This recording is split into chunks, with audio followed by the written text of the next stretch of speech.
And I was saying something about, okay, Tirsa mentioned something about changing the terms. Two of the readings that you had today, and actually I see Fernanda Caetano somewhere. Fernanda, I think I saw you, I saw you earlier. Are you here with us?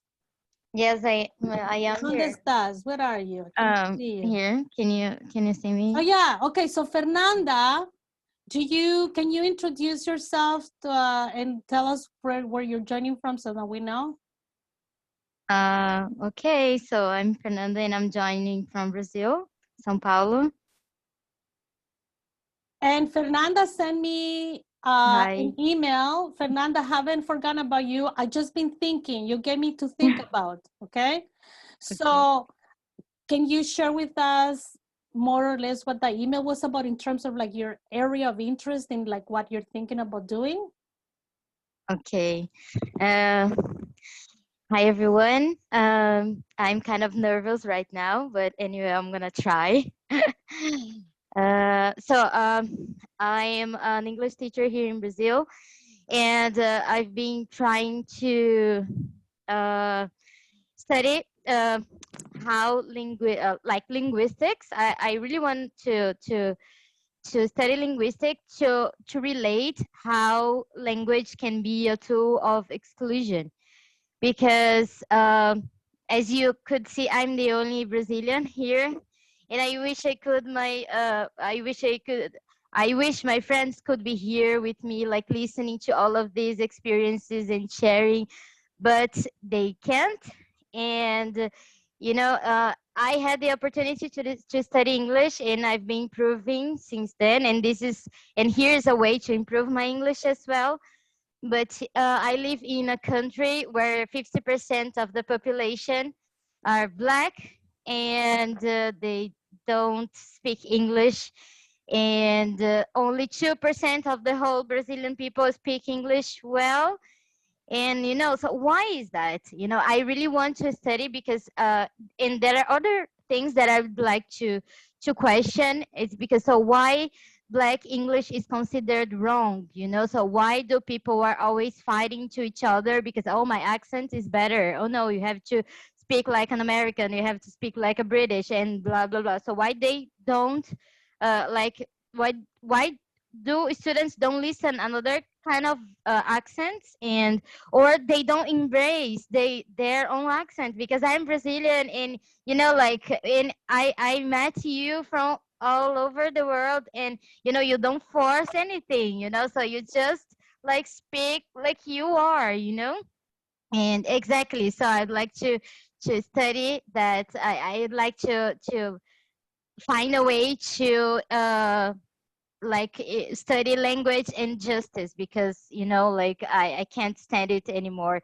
And thank you very much for this opportunity. I'm really really glad I met this group and I could be here with you. Thank you. So this is part of my story. Thank you very much. Well, thank you for joining us, Fernanda. That was Fernanda in Brazil. And there you have it, language justice. And I did not reply to your email because one of the readings that I share, and I hope that you read it, Fernanda, or at least you started reading it, is the chapter by Dolores Calderon, titled Uncovering Settler Grammars and Curriculum. And I also share with you the Silvia Rivera Cusicanqui, which I know that one of you brought up before, and I really appreciate whoever brought up Silvia Rivera Cusicanqui. I really appreciate that, because now I'm gonna give you an explanation for something in a second. And this have to do with what Tirso said about changing the terms. Okay, so Fernanda, if you were changing the linguistic terms of language justice, what would that look like? If you were if you were flipping upside down the damage, the accumulative damage that grammar and dictionaries and thesaurus and just like language in general, in terms of like the rules and everything, what would it look like for you to want to get some justice and reparation back? Because if we have been forced to experience violence linguistically, if indigenous people have experienced violence, if Black people have experienced and continue to experience violence, then in all of these particular areas where there seems to be a, a motivation to look for reparations, what will linguistic reparations look like, Fernanda? What would that look like? And I'm just giving you something to think about as I tried everyone else to think about what do reparations look like linguistically? What would that look like? Because it is not just a matter of, okay, and me saying like, okay, like fuck English and fuck Spanish because they're the colonized languages. Yes, it was because of Spanish that I have not been able to learn Nahuatl to become like a fluent speaker, right? So language justice for me, it's going to look something different than everyone else in here. And all of us are or have been victims of language injustice. Starting from this, that is injustice. That is linguistic injustice, just to begin with, because everyone is already put into a dynamic of power that you're going to be subjective to the power of your professor, of your instructor. And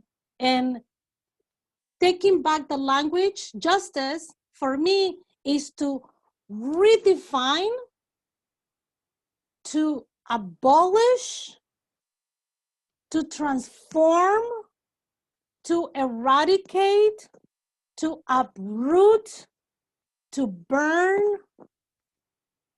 grades. That is what language reparation looks like for me, that I am not just a strictly in education, but just like a strictly in relationship to how I operate, how my relationship with language, right? Language justice for me, I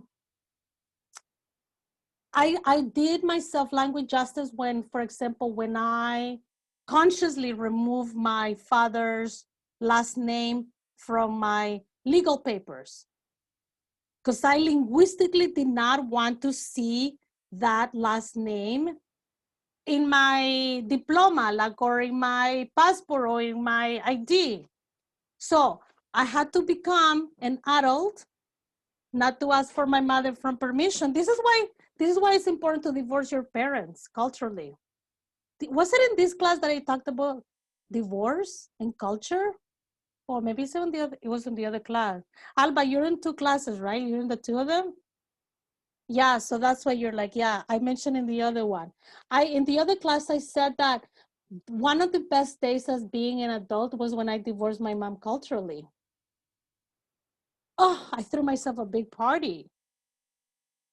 Like, oh, and and believe it or not, she's a much happier person being single without that having that cultural tie to me, as like expectations of me as a colonized daughter. She did not want to no longer have a colonized daughter because that means us conflicting with each other all the time.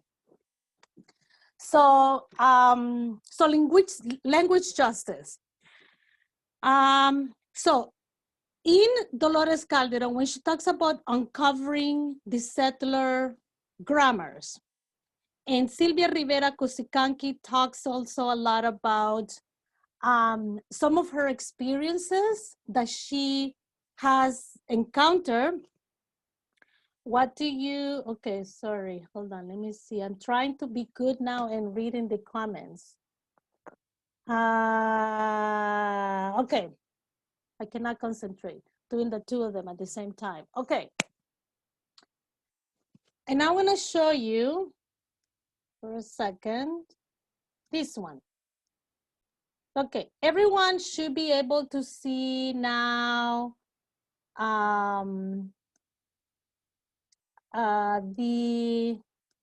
you should be able to see in front of you a document. Yes, yes. Can somebody confirm audio, please?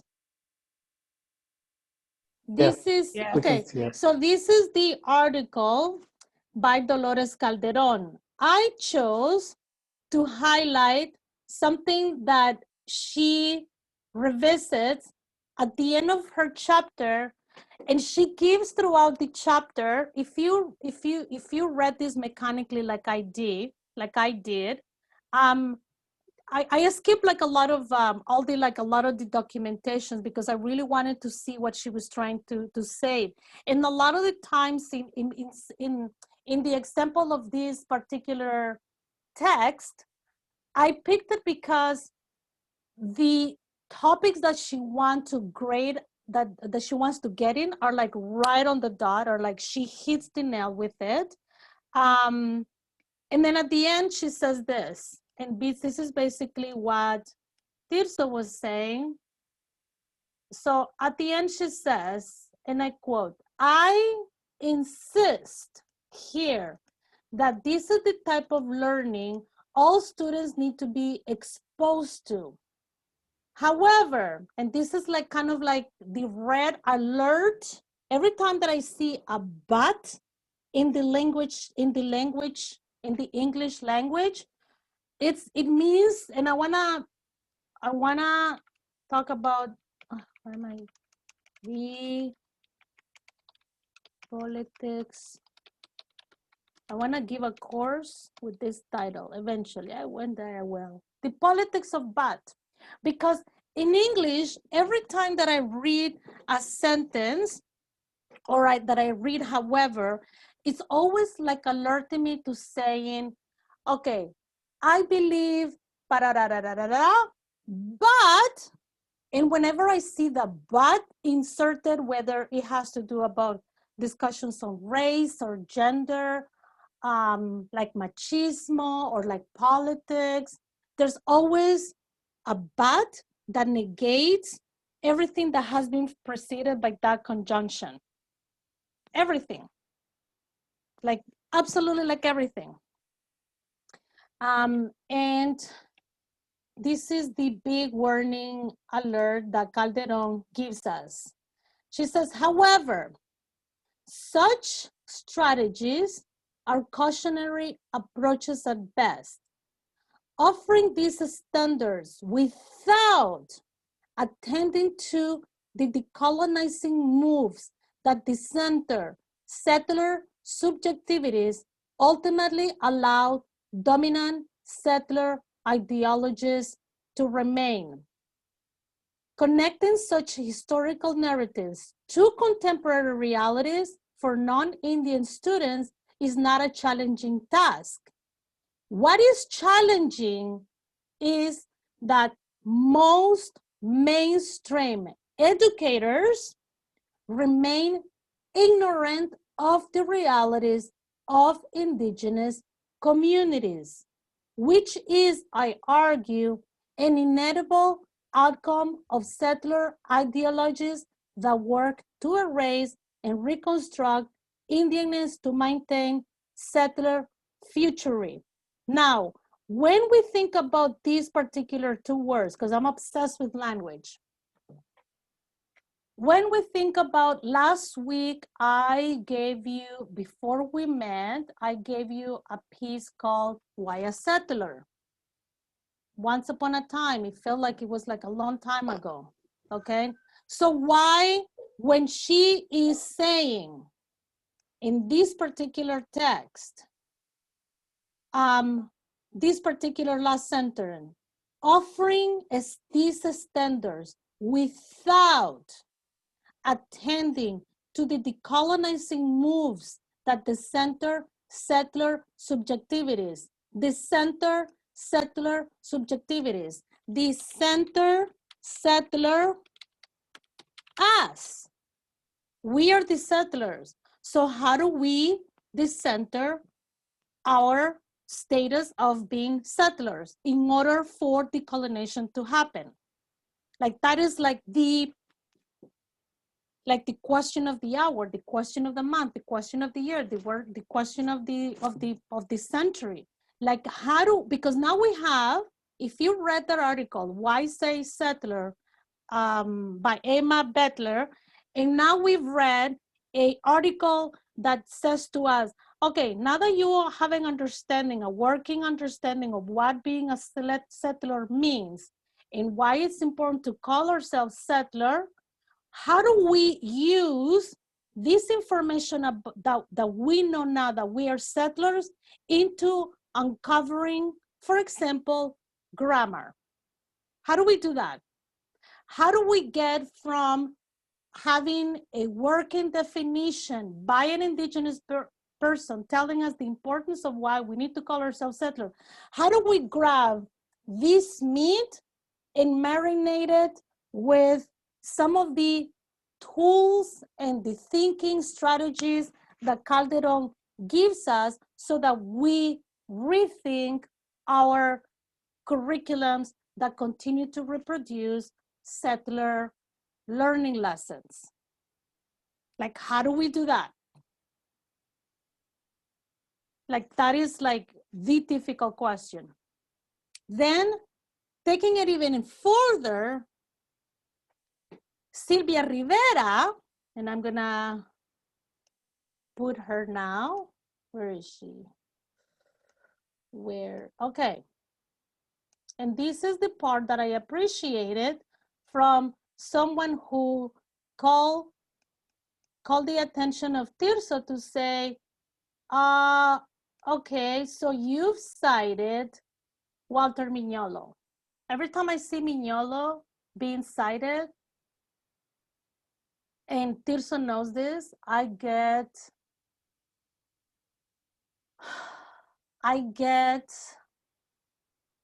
a kick. I'm trying to identify in what part of my body I feel colonialism.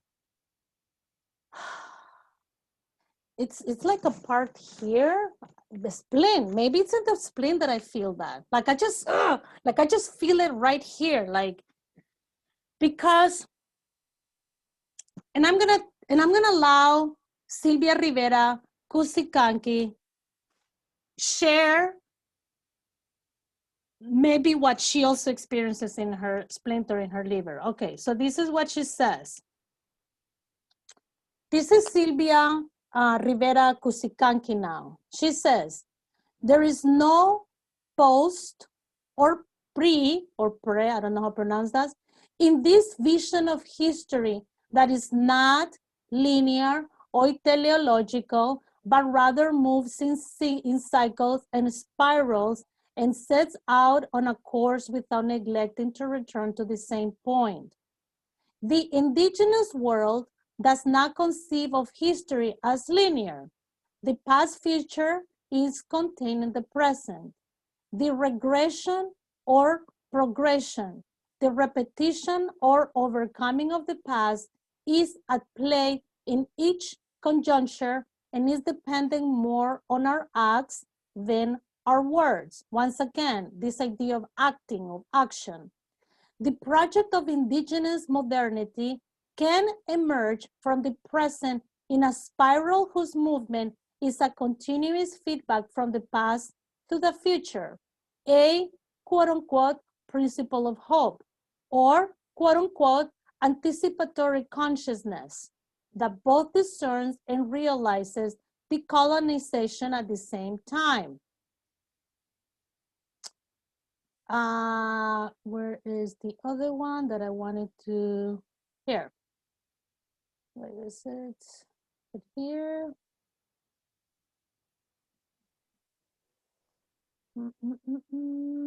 Okay. Here's what I wanted to get at. Where is it? Yes, okay. So The arboreal structure of internal colonialism is articulated with the centers of power of the Northern Hemisphere. Once again, the arboreal structure of internal colonialism is articulated with the centers of power of the Northern Hemisphere, whether they be universities, which Tirso spoke about, foundations, or international organizations. And she says, I refer to this crucial theme, the role of the intellectuals in the domination of empire, because I believe that it is our collective responsibility not to contribute to the reproduction of this domination. By participating in these forums and contributing to the exchange of ideas, we could be unwittingly providing the enemy with ammunition. And this enemy has multiple facets, both local and global, situated both in the small corners of tiny power, in our universities, in pauperized libraries, and in the heights of prestige and privilege. It is from these palaces, the universities of the North, that following Gayatri Chakraborty Spivak, dominant ideas emanate, and it is also there that the think tanks of the imperial powers are located.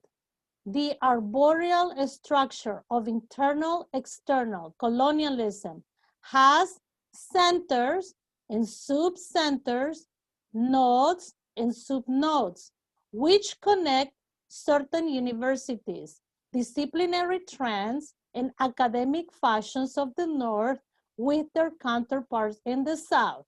Then she gives the example. Let us take the case of Duke University. Walter Mignolo, jointly appointed in Romance Studies and the program in literature, emigrated from Argentina in the 1980s and spent his Marxist youth in France and his post-colonial culturalist maturity in the United States. At one point, Dr. Mignolo got the urge to praise me, perhaps putting in practice a saying we have in the south of Bolivia: praise the fool if you want to see her work more. Taking up my ideas about internal colonialism and the epistemology of oral history, he regurgitated them entangled in a discourse of alterity that was profoundly depolitized. And then she continues adding about some of the things that they have done, this particular group. For example, neologisms such as the colonial, transmodernity, and ecosemia proliferate in such language. Fernanda, this one is for you. And such language entangles and paralyzes their objects of study, the indigenous and African descendant people with whom these academics believe they are in dialogue.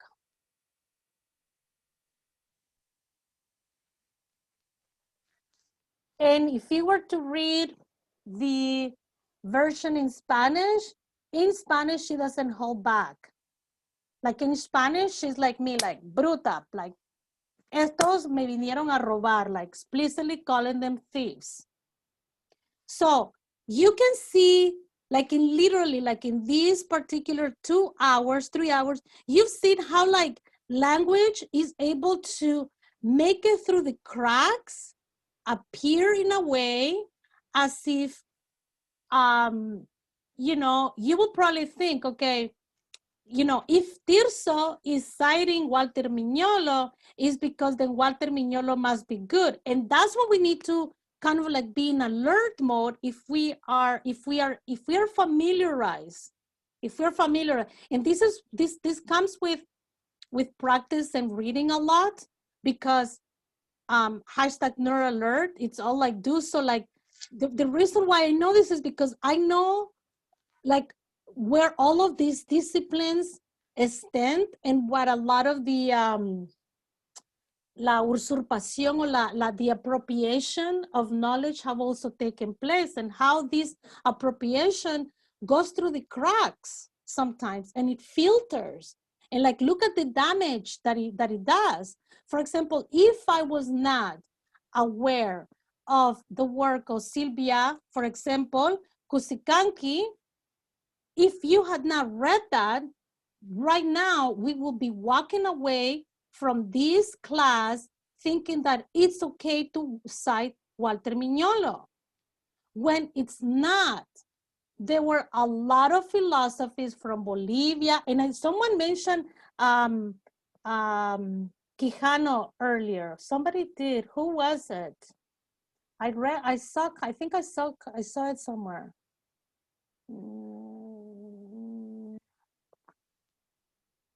If you mention another author, please say it, because I forgot it. Aníbal Quijano. I mentioned a few. Oh, it was you, Alba. Nelson Flores? No, oh no, but it was yeah, Quijano. Oh. And there is many other ones like Sylvia that are indigenous women. Indigenous women in Latin America have contributed, especially like in like Black women in Latin America, Afro descendants, like the contributions have been a lot. And I think you need to know, you need to be transparent that there is a lot of people from the academies in North America that have literally taken the thoughts of indigenous leaders in Latin America and wrap them up and present them here in the North Academy, like if they were theirs, when it's not. And in that particular text in Spanish from Maria Rivera, Cusicanqui, she mentions like authors, even from the very beginning of the 20th century. And that is not to say that does not invalidate Tirso Gonzalez's work. Does that make sense? Like, because we always think that, oh, you know, like, I don't want to like disturb. Like, no, disturb. We need disturbances. We need to say like, hey, like let's get the record straight, because without acknowledge where this information comes from, a lot of violence is done in that particular, like in that sense.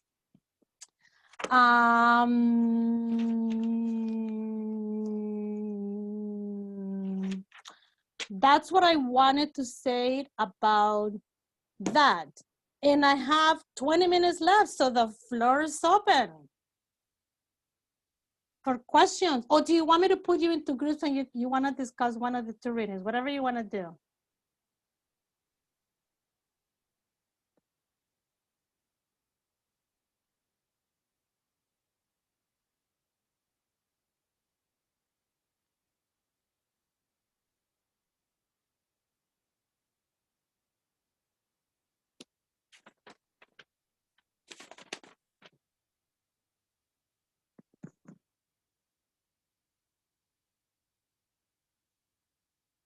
Yeah.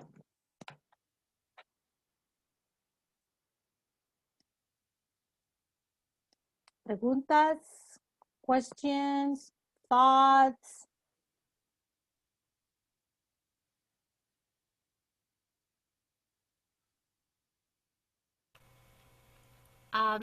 Judy here. I put my hand up, but I wasn't sure if people could see it. Can we talk about that onion assignment? Oh, yeah. What happened to you? Tell us. Like, it was really cool. I found the outer layer. It was just like, okay, that's all the superficial stuff I show the world. And then I got peeling through it, and I was like the big outer ring. I couldn't decide whether to make that like parents and culture, or if I should flip it and make that my internal ring. So I was kind of like, do I do it inside out or outside in? No, yeah, inside out or outside in. So I found it super interesting. Like all that identity and how I became colonized, and yeah.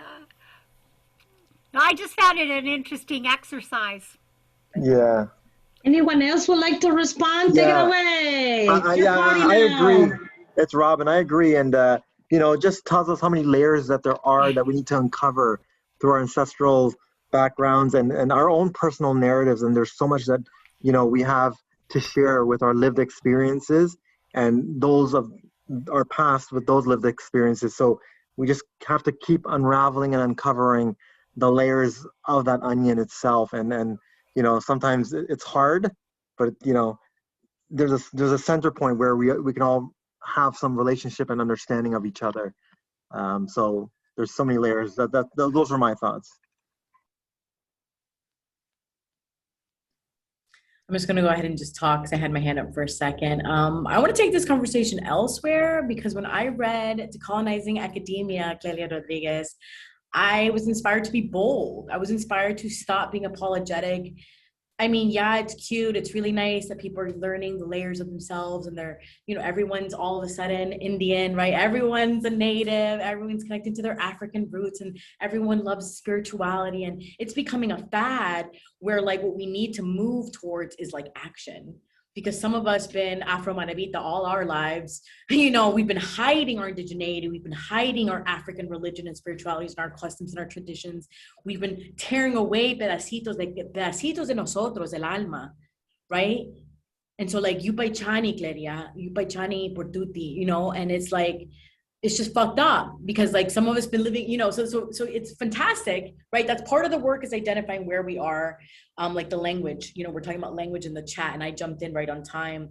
And I couldn't jump in the previous conversation. I wanted to apologize to the previous speaker because it was just difficult for me. There's a lot of stuff happening here. But I wanted to jump in now because everyone's talking about language and it's like, we need to keep figuring out how to interrumpir, how to disrupt, how to be uncomfortable, how to unsettle, how to fucking shut down colonial languages on our land, right? Those of us that see this as Abya Yala, this is our land, right? This is our people. So the shirt I'm wearing today is actually interesting because it was just supposed to be for my DMV. I just wanted a photo, but it just worked out perfectly from Museo del Barrio. Someone else told me, like, great shirt. I was like, oh, I forgot about it. But no, turn that shit upside down. Like, that's the conversation I want to do in this class. And that's what I really wanted to be engaged in. So talking about, like, what are the creative ways that we could start tearing it down? Because who gives a fuck about Les Anglos? Like, I don't give a fuck, like we need to undo their ways of being. And that's like the number one thing I want to keep preaching. All of my research backs it up too, Clelia. Now that I'm done with a lot of my research, white ways of being literally kill all living beings.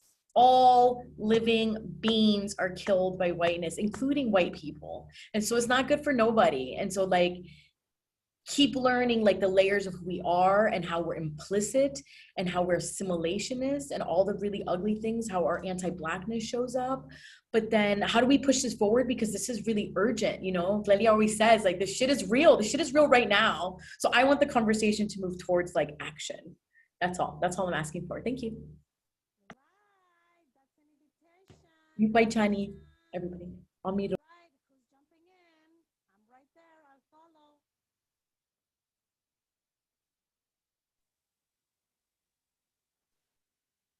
Okay, I had my hand up. So can you hear me? Yeah, you're really quiet. So yeah, this is totally, I'm all up with Alba in this because I'm in such a position where like I want to burn it all down, but I also want some really good strategies of how I can do that. I believe it was an article, Clelia, that you first posted up on Facebook that got me thinking about the problems with expecting, you know, this whole proper English and the grammar and everything in the classroom, and not accepting the kids' own languages or how they speak or how they're learning. And so, like, I've totally changed I do not at all do any kind of grading based on how well their grammar is or how well. It's like, okay, are you getting, like, and I'm pretty good at, like, translating their kind of their speech. So I'm just getting to the point where I'm just like, okay, are you in the classroom? Are we engaged? Are some of these concepts getting across in whatever way it means something to you? And like you're saying, I'm just at this point, like at the end, I'm like, yep, you did the work. You know, you showed up most of the time. I'm giving you, you're passing your A. They would kill me if they knew that at the college where I teach. They would kill me if they knew. But like the first year I taught there, I was so nervous about, and we have to hold them to these standards and they have to learn APA. And we have all of these students that come from India and they're given these IELTS tests over there. And I became really close friends with one of my students, Manpreet. And she said basically they just give them like 6 months and they just have like little flashcards and they just memorize everything. Then they take the tests and they pass. And then they're allowed to come to college here. And then they pay all this money, but they don't really have, the English skills because they've just done memorization. So when I found that out, I felt so bad about the few people that in my first semester of teaching I hadn't passed. So now it's like, the only way they don't pass is if they do absolutely nothing and I never see them and they never talk to me. That's it. But I worry about it all the time. It's such a broken system. And I don't know. I want to know, what do we do? Stop participating in it. That's what you got to do. Stop doing it. Betray your whiteness. Betray capitalism. Don't do it.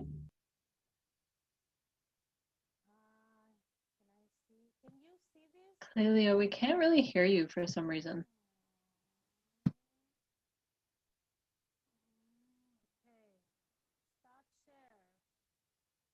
Okay, let me see. What about now?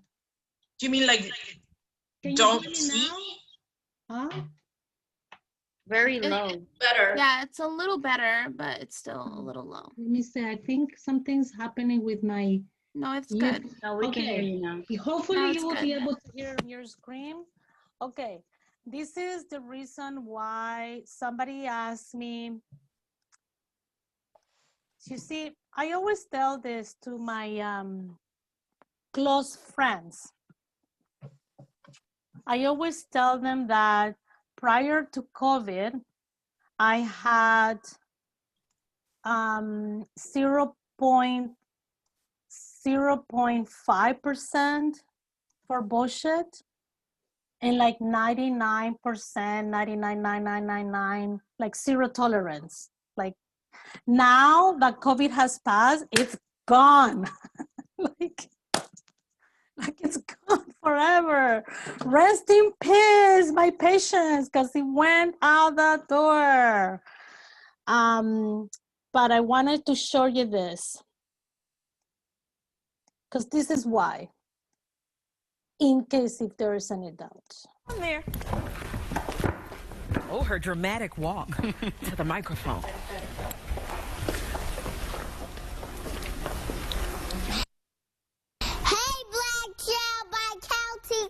Hey, Black Child, do you know who you are? Who you really are? Do you know you can be what you want to be if you try to be what you can be? Hey, Black Child, do you know where you're going? Where you're really going? Do you know you can learn what you want to learn if you try to learn what you can learn? Hey, Black Child, do you know you are strong? I mean really strong. Do you know you can do what you want to do? If you try to do what you can do. Hey, black child, be what you can be. Learn what you must learn. Do what you can do. And tomorrow, your nation will be what you want it to be.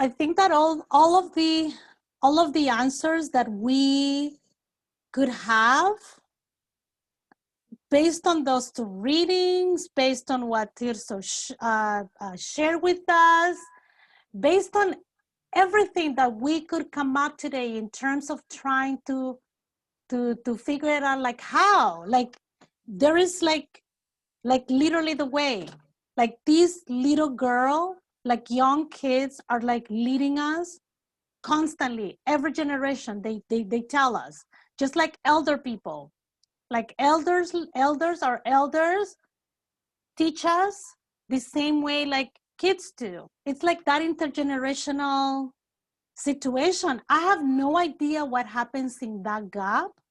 I don't know what happens to um, our commitments to radicalize and to change and to abolition and to transformation. And in a way, I know what happens, because I know that if it comes to your race, you may say one day, okay, fine, I'm gonna stop being a racist and I'm gonna try to eliminate racism from my burden, and I'm going to eliminate being a machista today. But then you're still holding to classism. And then that is like a huge impediment to be able to move forward into action in any of the other two intersections. If I say to you, okay, fine, I'm gonna stop being an elitist today, and I'm just going to concentrate on I'm going to concentrate only on class and on gender. But then what happens to race? And you can sort of like do like what is it called, like an option.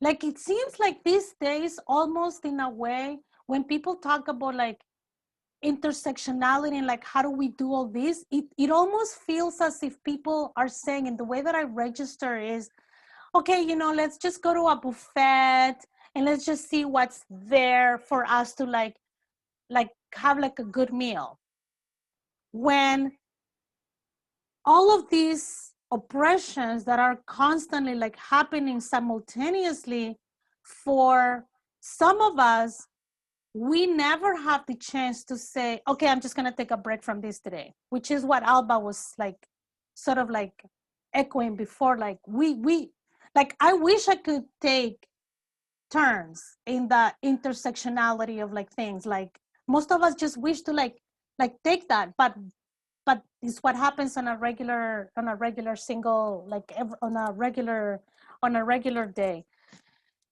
And on the thing about language, this little girl that is like so small and like in terms of like time chronology, like she's young. And for some reason, every time I think about reparations and taking back power, in the sense of like not power to oppress other people, but just like maybe empowerment is the word that I'm looking for.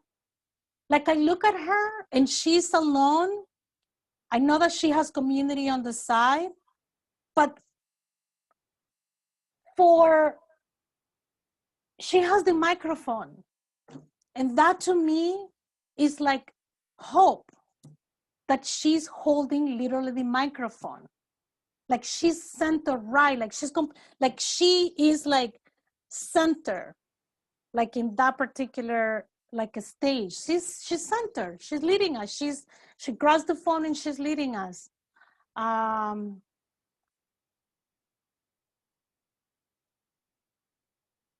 Yeah, that's why I wanted to show you that.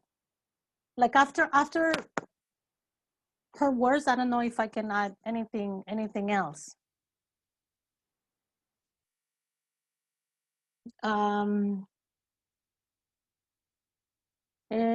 Okay. Read.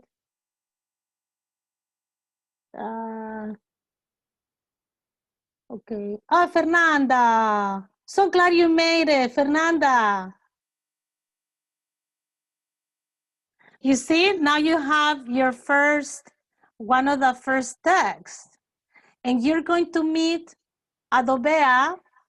She's from Ghana, and she's going to talk about African literacies. And she's going to share a story for her to say, not for mine, but she's going to tell stories, and she's going to say, like, why English is such a violent, inherently like super violent, the way that it's practiced, and that English as a language forces us, particularly in the communities that I know. When I learned the first time about this thing called oh my God, I even forget,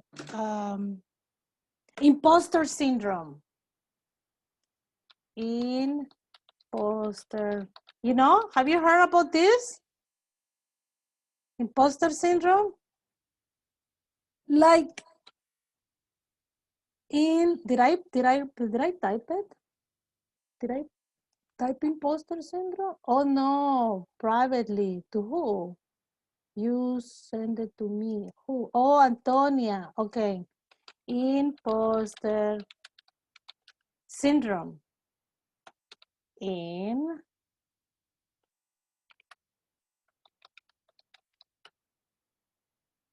I cannot help to think about that.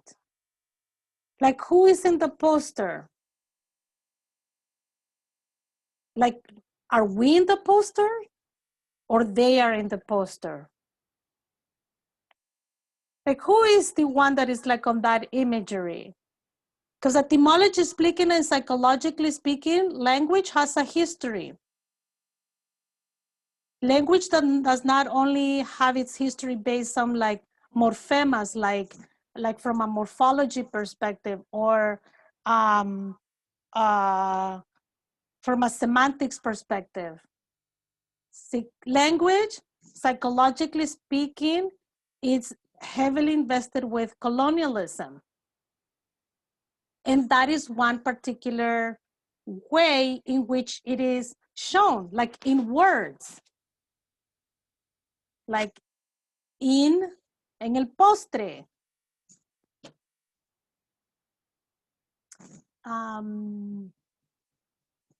Okay, anyone else has a question? Oh, Judy, you had a question. You have your hand up. I see the blue thing. Sorry, I just didn't take it down from before. Sorry about that. Oh, that's okay. My apologies. Okay. Okay, anyone else? I'm gonna have to reread these comments later, so I'm gonna save. I guess I can save the chat. Okay. Okay then.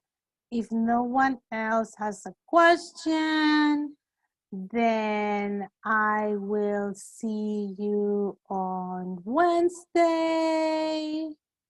And then I'll send a follow-up. And have a good night. Oh, wait, don't leave. Wait, don't leave yet, please.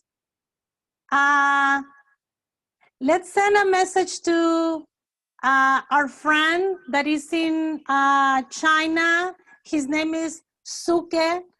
So I'm just gonna start me. Hi, Suke. We wish we could join us. Hi, Suke. Hi, Suke. Hi, Sai-Chian. Hi, Suke. Suke, how are you? Hi. Glad you're here. Suke.